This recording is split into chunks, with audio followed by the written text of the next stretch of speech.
My name is Yael Fire, and my topic is toxic chemicals in our food. So, this is an important topic for me because I made a change about my eating habits.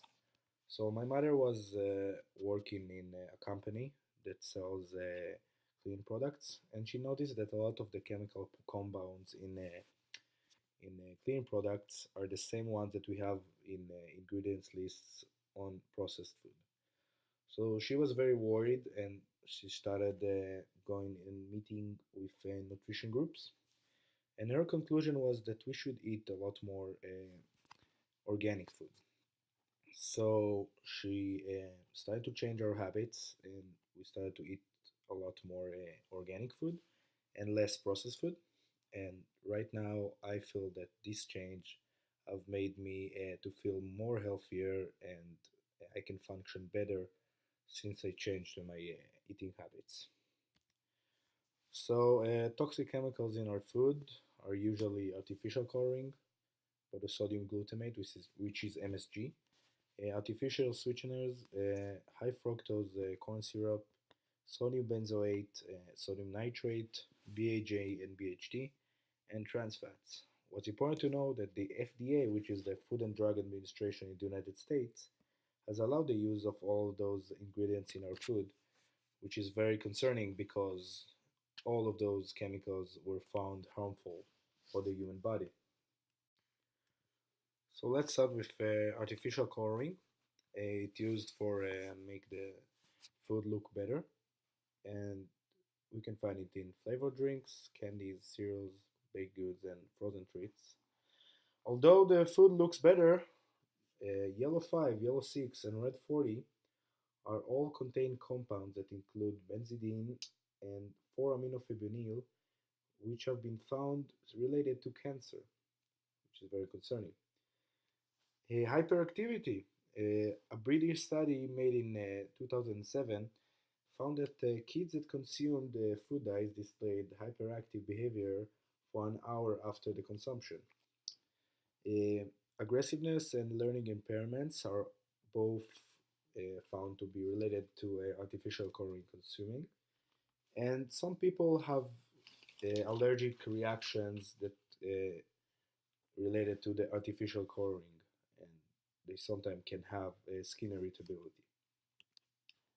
MSG, which is monosodium glutamate, is used to improve taste, and we can find it in processed meat, fast food, packaged food, snacks, and seasoning. Some people might react badly to the MSG with headaches, moodiness, and irritability, and the large amounts of sodium lead to increased blood pressure, which can lead to a lot of heart diseases.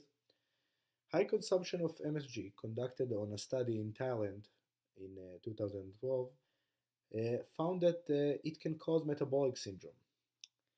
Uh, MSG also found to impact gain weight in several studies. So next is artificial sweeteners, which are sugar substitutes that have been used in dairy products, candies, soft drinks, baked goods, and canned goods. So although we are not consuming sugar, the San Antonio Heart Study found that people that consume the diet beverages with sugar substitutes related to increased BMI and higher fat percentage. So studies found connections between artificial sweeteners consuming and diabetes type 2. There is a higher risk of vascular events and hypertension by using artificial sweeteners in our food. And the sweet taste without consuming calories found related to sugar craving and hunger. So we are not using sugar, but we do crave for sugar and we're more hungry. So it can lead to obesity. Next is high fructose corn syrup, which is an alternative sweetener made from sweet corn through a long process, which makes the corn syrup sweeter. It's a cheaper alternative for sugar, and it's used in frozen dinners, salad dressing, soda, canned fruits, and white bread. But bad cholesterol raising have been proven in consequence of high fructose corn syrup use. Um, the syrup also transformed to fat in the liver, and studies have found that the syrup consumers are more likely to develop cancer. People that consume the high fructose corn syrup gain up to 50% more weight than non consumers in a study made in 2010. The leaky gut syndrome, which is the leaking of the intestines into the blood stream, found related to a high fructose corn syrup digestion.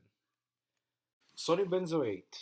Sodium benzoate is used to prevent spoilage of foods. It's used in sauces, soft drinks, jams, pickles, and vinegar.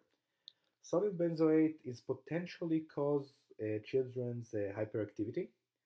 Also, it can irritate allergic reactions for some people.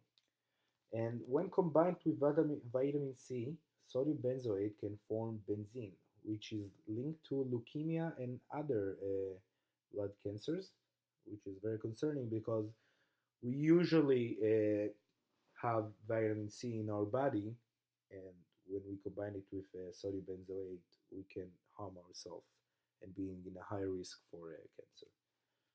Next is sodium nitrate, which is a salt added to some types of meat products. It's sometimes used to kill rodents on the meat. Sodium nitrate damages blood vessels. It makes them harder and narrow, leading to heart diseases. The International Agency for Research of Cancer classified it as probably cancerogenic. Nitrates also bind to red blood cells, blocking their ability to carry oxygen, especially in toddlers, so it harms our hemoglobin. Next is BHA and BHT, which are added to food in order to preserve fat's freshness. It's used in baked goods, snacks, butter, and meat and beer. Because of their use in high fat products, consumption of BHA and BHT is related to fat consumption dangers like obesity or diabetes. BHA was found carcinogenic in study made on animals, and the National Toxicology Program announced that it is reasonably cancer causing for human. So it is not proven carcinogenic, but it is probably carcinogenic. Next is trans fats, which are a form of unsaturated fats. It has double bonds of hydrogen, and we can find today a lot of artificial trans fats, which are naturally can be found in the animals, which are made by chemicals processing of vegetable oils having longer shelf life. So we can find it in frozen pizza, margarine, fried fast food, baked goods, and microwaved popcorn. Trans fats cause significant decrease in the bad cholesterol, which is the LDL. Uh, Therefore, it causing danger of having heart disease. A large study made between 1980 and 1996 on more than 80,000 women found 40% higher risk for the trans fats consumers to have diabetes. Consuming trans fats, of course, causes obesity, and a study shown that consuming trans fats before menopause was associated with a bigger risk of breast cancer after menopause. So, what can we do? We can avoid chemicals in our nutrition. We can limit canned, bagged, and plastic contained food, which usually has harmful chemicals in it that used for preserving the food or helping the taste. We can avoid food dyes, which are very harmful. We can make a choice and consume organic food, which has no chemicals in it. We should avoid processed meat, dairy, and fish, which has a lot of chemicals in it. And we should avoid fast food restaurants that many researchers found to be unhealthy for us. And although it's the cheaper option, it can probably harm your body. and it doesn't worth the money. So there is worldwide effort to research about the toxic chemicals in our food, and the FDA is updating the list of banned food occasionally. However, all of those chemicals are included in the non-banned list. Uh, Hopefully, one day, all of those chemicals will be banned for use by the FDA. Thank you very much for listening.